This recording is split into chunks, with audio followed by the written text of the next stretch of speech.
सिद्दीकी ने सभी लोगों को, मुस्लिम समुदाय के लोगों को अलविदा जुमे की नमाज अदा करवाई।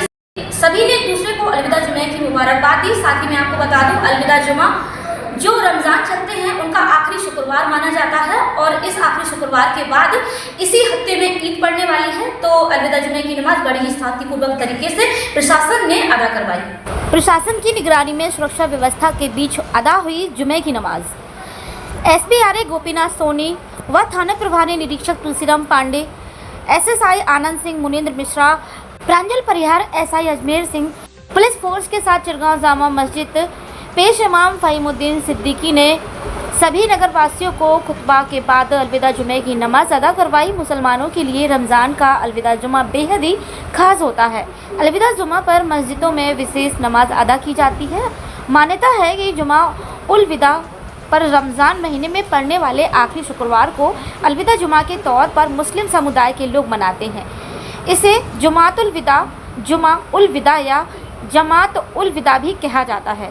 इस साल रमज़ान व अलविदा जुमा 28 मार्च 2025 को हुआ। शुक्रवार के दिन को अरबी भाषा में जुमा कहते हैं, जो कि यौम अल जुमा में लिया गया है। उसका अपना एक अर्थ है और इसका अर्थ शुक्रवार होता है। यह मुसलमानों के लिए सप्ताह का सबसे पवित्र महीना माना जाता है। जुमे के दिन मस्जिदों में विशेष नमाज अदा करवाई जाती है। इस्लाम धर्म में वैसे तो शुक्रवार यानी कि जुमा दिन का खास महत्व होता है, लेकिन पाकीज़ा माह रमज़ान पढ़ने वाले जुमे का महत्व कई गुना अधिक बढ़ जाता है। अलविदा जुमा पर जुमे की नमाज से पहले मस्जिदों में पेश इमाम जुमातुल विदा का खुतबा पढ़ते हैं। नमाज के बाद अमन, चैन व खुशहाली की दुआएं मांगी जाती हैं। रमज़ान का आखिरी जुमा मुस्लिम समुदाय के लिए बहुत ही खास और महत्व रखता है। यह ऐसा मौका होता है जब बड़ी तादाद में सभी पुरुष रोज़ेदार और एक साथ मिलकर मस्जिदों में नमाज पढ़ते हैं और खुदा को याद करते हुए सभी नमाजी एक साथ दोनों हाथों को उठाकर अल्लाहु अकबर बोलते हैं।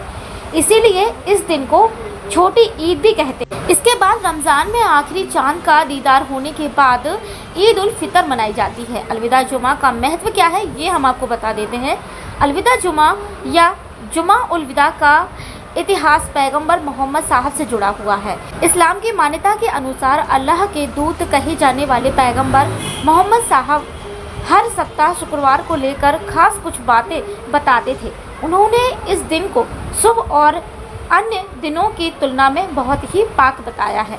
अलविदा जुमा पर खुतबे के दौरान इमाम रमज़ान के महत्व, अल्लाह की रहमत और बंदों की जिम्मेदारियों को बारे में बताते हुए यह एक ऐसा मौका होता है जब सभी लोग गुनाहों से तौबा करते हैं और अल्लाह से रहमत, बरकत और मग़फ़िरत की दुआएं करते हैं। इनके साथ ही अलविदा जुमा रमज़ान के महीने में विदाई का भी संकेत देता है, जो कि एहसास दिलाता है कि अब पाक महीना रमज़ान ख़त्म होने वाला है। इसीलिए अलविदा जुमा पर लोगों के दिल में उदासी भी देखी जाती है।